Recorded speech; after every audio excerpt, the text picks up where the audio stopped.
Son las 11:01 de la noche, 11:01 en Canarias. Vamos con la información, que ha sido un día largo. Aida Bao, ¿qué tal? Buenas noches. ¿Qué tal, Dani? Muy buenas noches.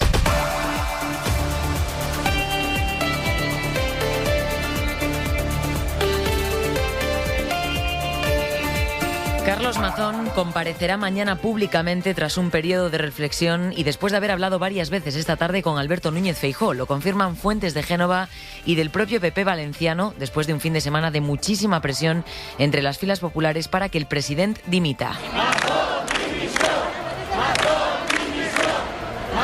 Y mientras, este es el sonido y la imagen de la noche, la de las asociaciones de víctimas por la Dana, en la que murieron 229 personas solo en Valencia, concentradas esta noche ante el Palau de la Generalitat, allí en Valencia. Han acudido para exigirle al presidente que no dilate más su decisión de hacerse a un lado. Enseguida lo ampliamos, también los detalles sobre el juicio al fiscal general del Estado, que comienza mañana, pero antes el tiempo de este lunes. ¿Cómo empezamos la semana en lo meteorológico? Almudena Lopesino, buenas noches. Buenas noches, Aida. La semana comienza con mucho sol en todo el país. Solo se esperan nubes a media mañana en Murcia, en Zamora y en A Coruña. El cielo estará despejado también en los dos archipiélagos. En cuanto a las temperaturas, no más de 15 grados en Castilla y León, en torno a los 19-20 en puntos del norte y centro peninsular. El termómetro en el sur rondará los 25 y la máxima se espera en Murcia con 27 grados. Hemos venido a darle la enhorabuena por dimitir. Que ya era hora, porque vamos, si se lo tiene que plantear tanto... Muy tarde, al día siguiente tenía que haber dimitido. Pero por lo menos que tenga la decencia de dimitir. Esto es lo que dicen los familiares de las víctimas de la Dana, que dan por hecho que Mazón se va, a la espera de novedades en las próximas horas. Radio Valencia, Adrián Sánchez, buenas noches. Hola, Aida, buenas noches. Tanto en Génova como en el PP valenciano, Adri, confirman que mañana Carlos Mazón va a hacer una declaración pública en la que se entiende que sabremos más detalles sobre su futuro político después de un sábado y un domingo que han sido de movimientos dentro del partido para buscar un sustituto o sustituta a Mazón, porque sus compañeros ya asumen que no va a ser el candidato a unas próximas elecciones. La comparecencia de mañana va a coincidir además con la declaración en sede judicial de la periodista, con la que estuvo de comida y sobremesa casi 4 horas, un tiempo en el que, según la instrucción judicial, murieron al menos 60 de las 229 víctimas que se ahogaron ese 29 de octubre del año pasado. Tanto Génova como el PP valenciano confirman que será mañana lunes cuando conozcamos el resultado de la reflexión que Carlos Mazón empezó el jueves tras el funeral de Estado, donde tuvo que escuchar los abucheos de las víctimas de la Dana delante de las más altas autoridades del Estado, incluido Alberto Núñez Feijóo. Será en una comparecencia pública tras un domingo en el que ha tenido varias conversaciones con el líder nacional del partido. Los cargos valencianos del PP llevan todo el fin de semana con movimientos para que Génova les tenga en cuenta a la hora de decidir el futuro, aunque la decisión todavía no se ha comunicado. La comparecencia de mañana de Mazón para anunciar su decisión va a coincidir además con la declaración de Maribel Vilaplana como testigo en la causa de la Dana. Se trata de la periodista que comió con Carlos Mazón en las horas clave de la tragedia, que tendrá que responder sobre lo que escuchó en las conversaciones del presidente mientras estaba en el Ventorro, las conversaciones telefónicas. La jueza también le ha pedido los tickets del parking donde dejó el coche para saber cuándo empezó y sobre todo cuándo terminó esa larga sobremesa. Los nombres que suenan para sustituir a Mazón son los del actual presidente de la Diputación de Valencia, Vicente Mompó, o el de la actual alcaldesa de Valencia, María José Catalá. En todo caso, a partir de aquí y a la espera de saber la decisión final del presidente, se abren al menos 3 escenarios. El primero, Adrián, es que Carlos Mazón dimita y convoque elecciones ya.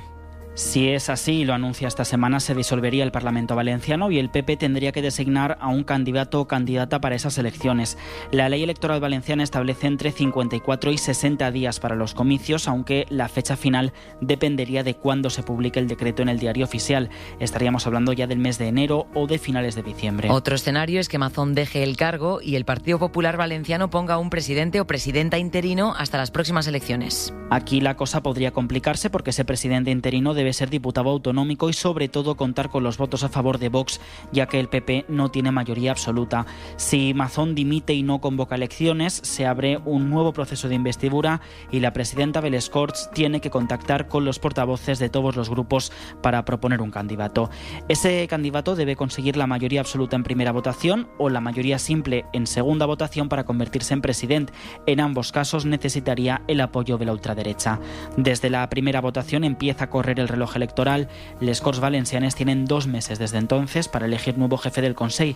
Si ninguno lo consigue, se convocarían elecciones anticipadas. Y otra opción, Adrián, es que Mazón quiera agotar la legislatura, pero que, como dan por hecho sus compañeros, no se presente a las próximas elecciones. Esto permitiría al PP no tener que buscar un nuevo candidato que apoye Vox y a Mazón mantener su aforamiento, pero el foco seguiría estando en torno a la gestión del presidente en la Dana y la instrucción judicial seguiría señalándole, sin descartar que la jueza pueda elevar el caso al Tribunal Superior de Justicia.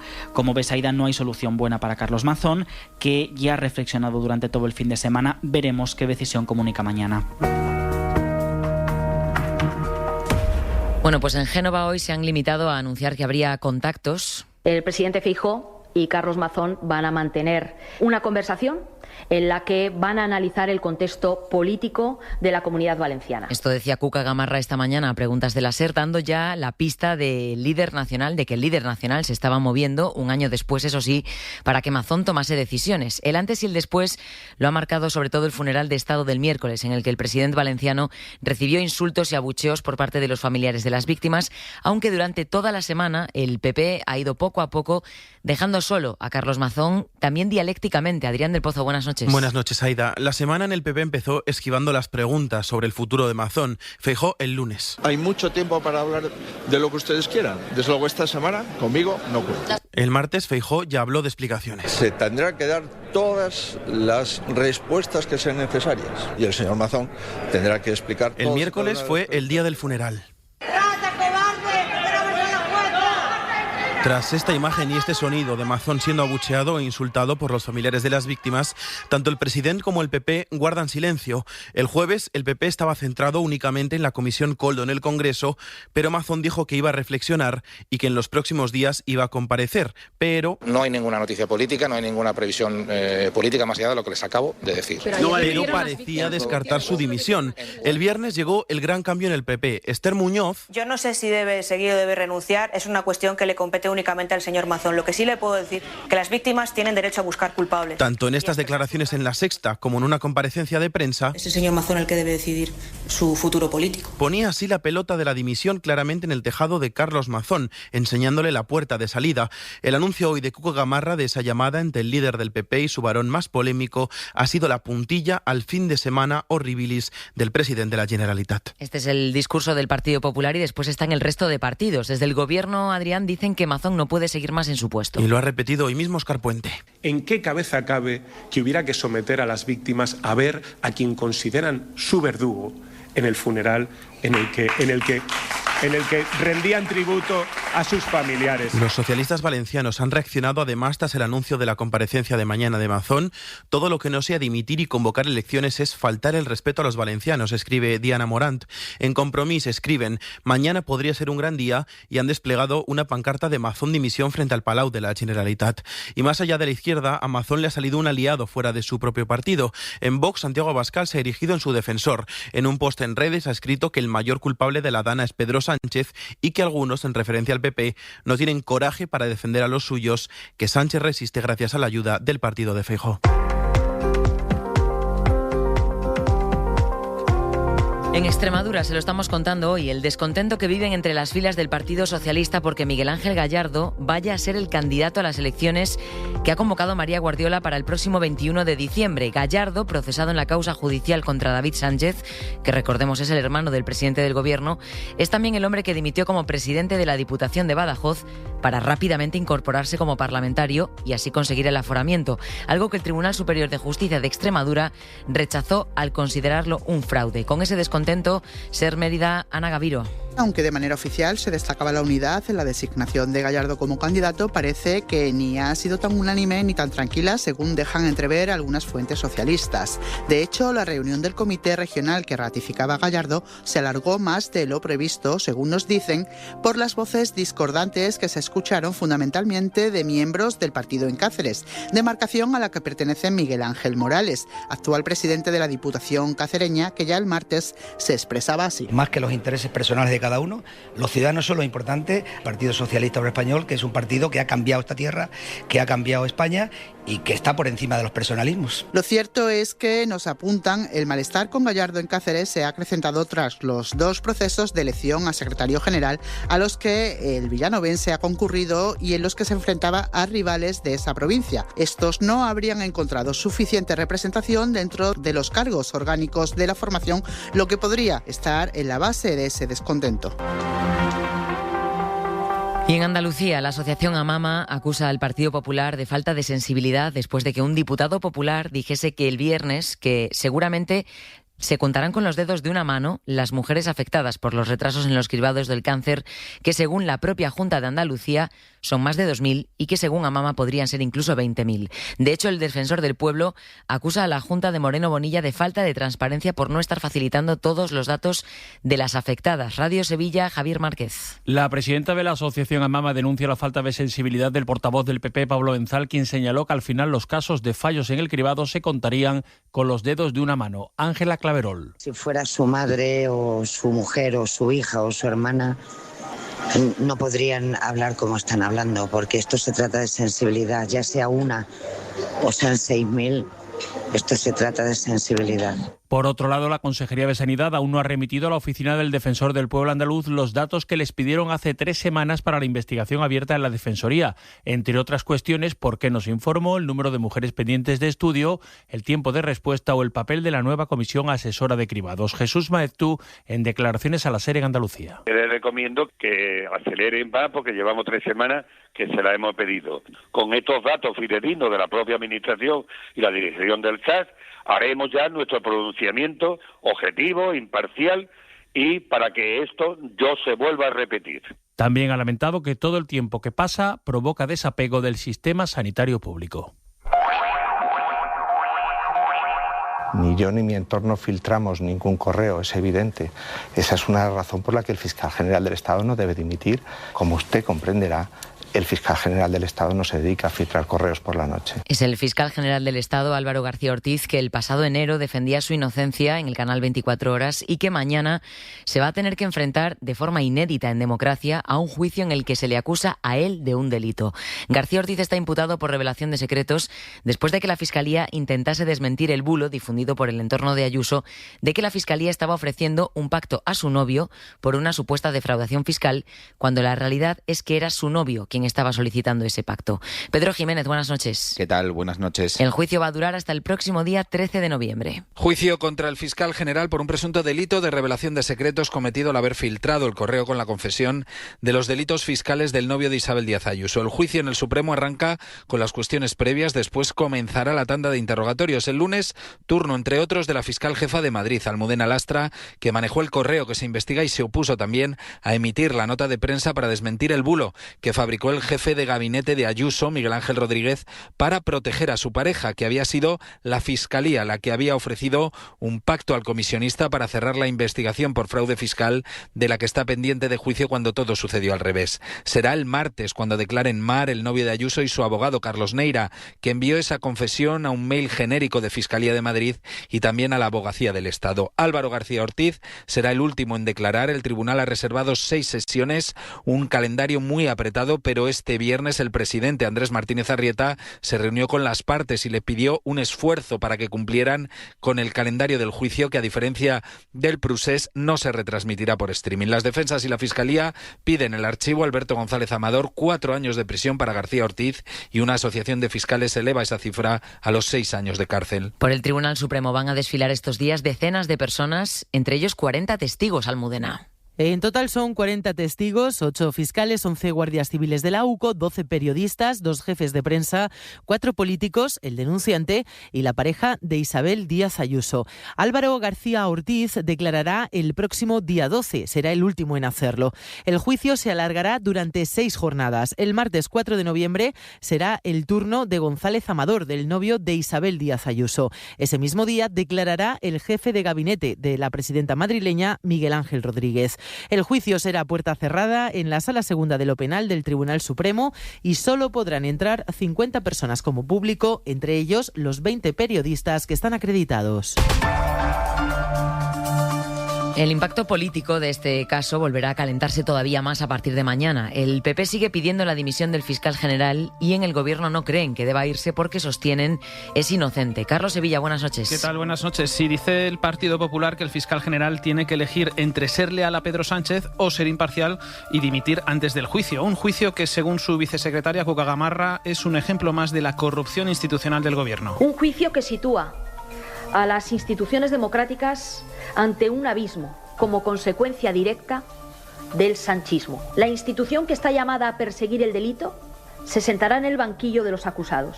Es decir, de perseguir el delito a haberlo presuntamente cometido. El PP ha utilizado desde el principio este caso para arremeter contra el gobierno, al que acusa de querer controlar las instituciones, mientras el Ejecutivo siempre ha defendido a García Ortiz porque cree que su procesamiento es injusto y no hay pruebas contra él. Este gobierno, desde luego, mantiene la confianza en el fiscal general del Estado y, por supuesto, también en su inocencia. Siempre hemos sido conscientes que el fiscal general del Estado ha defendido la verdad y ha perseguido el delito. Para el gobierno, el fiscal general actuó única y exclusivamente para defenderse de una mentira de Isabel Díaz Ayuso.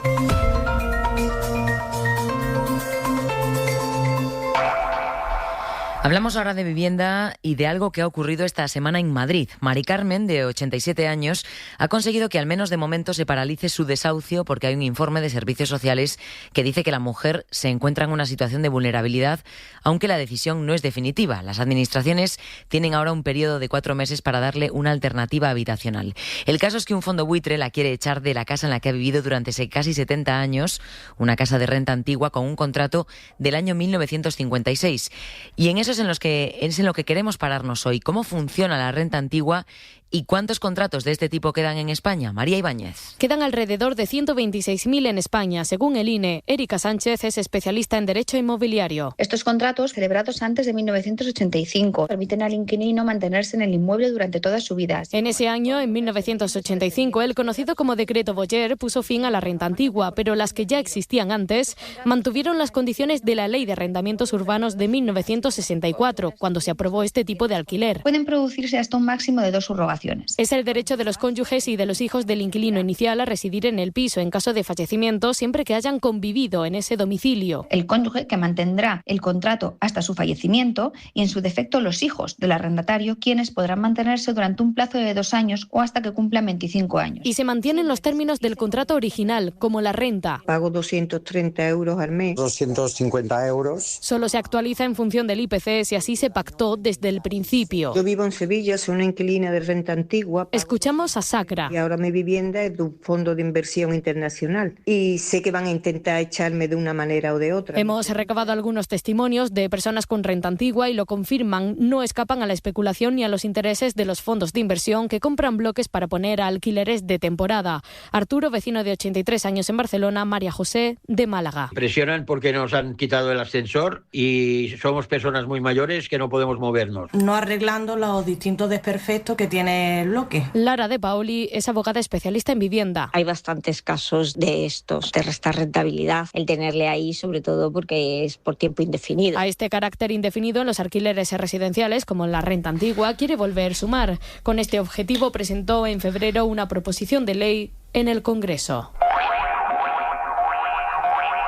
En la Franja de Gaza, el Ministerio de Salud gazatí ha denunciado hoy otros 3 muertos en las últimas 24 horas por los ataques del ejército de Netanyahu. Paralelamente, Hamas ha entregado los cuerpos de otros 3 rehenes israelíes, una entrega que Netanyahu ha puesto como condición sine qua non para avanzar hacia la siguiente fase en el plan de paz. De confirmarse que esos cuerpos son de los secuestrados, quedarán todavía 8 cadáveres de rehenes en la Franja. Sohaib Nadi, buenas noches. Buenas noches. 3 palestinos han muerto hoy, lo que eleva el número a 8 en los últimos días. El alto el fuego no está sirviendo para que Israel deje de matar civiles, solo está disminuyendo su ritmo de matanzas. Según las autoridades de Gaza, el gobierno de Netanyahu ha vulnerado en varias ocasiones el alto el fuego. En concreto, 194 veces desde el pasado 10 de octubre, dice este portavoz del Ejecutivo de la Franja. Sobre el terreno, entre los gazatíes que siguen con vida se muestran suspicaces con este alto al fuego. Como Mohamed Youssef, desplazado de Rafah a Deir el-Balah, con quien hemos hablado aquí en la serie, nos explica una situación humanitaria insostenible. Conversación que nos ha servido también también para descubrir que la presencia del ejército israelí en la franja continúa. Toda esta situación la describen varios analistas árabes como un alto el fuego a la libanesa, terreno donde Israel vulnera sistemáticamente la tregua pactada. También hoy vamos conociendo más detalles sobre el apuñalamiento múltiple que ha tenido lugar en Reino Unido este fin de semana. El ataque tuvo lugar en un tren cerca de Cambridge, a unos 120 kilómetros de Londres. Un hombre apuñaló a una decena de personas, dejando heridas de gravedad a al menos 2. Ahora mismo permanece ya solo un hombre detenido. Las autoridades, en todo caso, descartan que sea un atentado terrorista. Londres, María Sabarís. Aunque en un primer momento la policía detuvo a 2 ciudadanos, tan solo uno de ellos, un hombre británico de 32 años, permanece detenido y es considerado el único sospechoso del apuñalamiento. La persona que sigue todavía ingresada en estado crítico es un miembro del personal de la compañía de trenes que cubría la línea Doncaster-Londres King's Cross y que se enfrentó, según varios testigos, al atacante. Testigos que siguen relatando las escenas vividas durante los cerca de 15 minutos que duró el ataque. Estaba tratando de abrirme paso en el tren cuando miré mi mano y vi que estaba manchada de sangre. Al mirar a mi alrededor me di cuenta de que había sangre por todas partes. Entonces entendí que algo serio estaba pasando, relataba Ollie Foster, uno de los pasajeros, a la BBC. La policía ha descartado que se trate de un ataque terrorista y busca ahora los motivos de este incidente que ha conmocionado al país. Y en Francia, el robo de joyas en el Museo del Louvre fue realizado por delincuentes menores y no por profesionales organizados. Lo ha dicho hoy la Fiscalía de París, que descarta el crimen organizado en el robo de las joyas de Napoleón. París, Raquel Villaez, hija. Dos de los imputados en el robo del museo más visitado del mundo estaban fichados ya por delitos similares. Uno tenía 11 condenas por robo e infracciones de tráfico y otro hasta 15. La fiscal de París los ha definido como delincuentes comunes con un perfil complejo, pero no vinculados al crimen organizado como se pensó al principio. La investigación avanza y en la última semana se ha detenido a 7 personas. 4 están imputadas en prisión preventiva y otras 3 en libertad. No se ha podido probar aún que tuvieran un cómplice dentro del museo que les facilitase el acceso. Las 8 joyas napoleónicas, un botín valorado en 88 millones de euros, siguen sin aparecer. Bueno, y este fin de semana ha sido el fin de semana de Todos los Santos y hoy, 2 de noviembre, es en México el Día de Muertos. Hay tradiciones como la mexicana o incluso en otros lugares como en Irlanda, en donde el duelo y el recuerdo se viven culturalmente de una manera diferente. Lorena Carramolino. Este fin de semana, desde diferentes partes del mundo, recordamos a nuestros seres queridos. Recuérdame. Nos enfrentamos al recuerdo de los que ya no están, aunque lo hacemos de formas muy distintas. Sergio de Michoacán, en México, explica cuáles son las tradiciones en el Día de los Muertos. La muerte se festeja y también se llora por el recuerdo de los que ya se fueron. Y en España conmemoramos el Día de Todos los Santos de una forma totalmente diferente. He venido a dar una vuelta a mi tumba.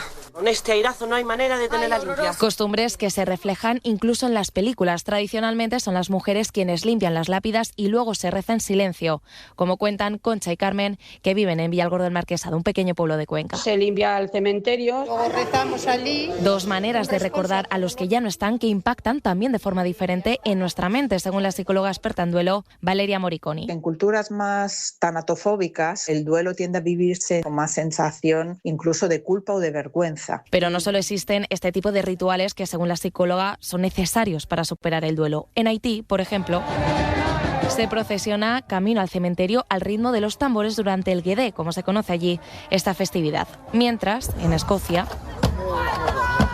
con su influencia celta, se prenden hogueras en la celebración del Samhain. Lo importante, según la psicóloga, es educarnos para afrontar la muerte de nuestros seres queridos. Y para cerrar la semana, más música, en este caso de los hermanos Gallagher.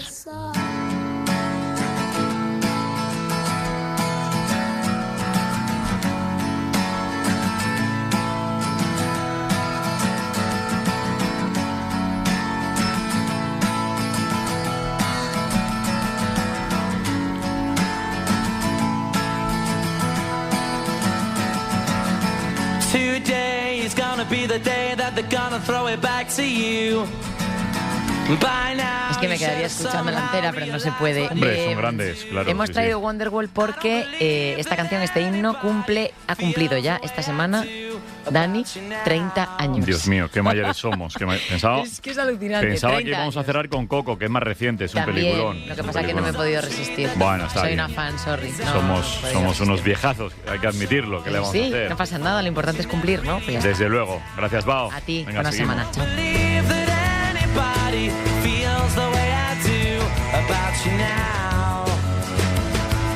Carrusel Deportivo con Dani Garrido, Cadena SER.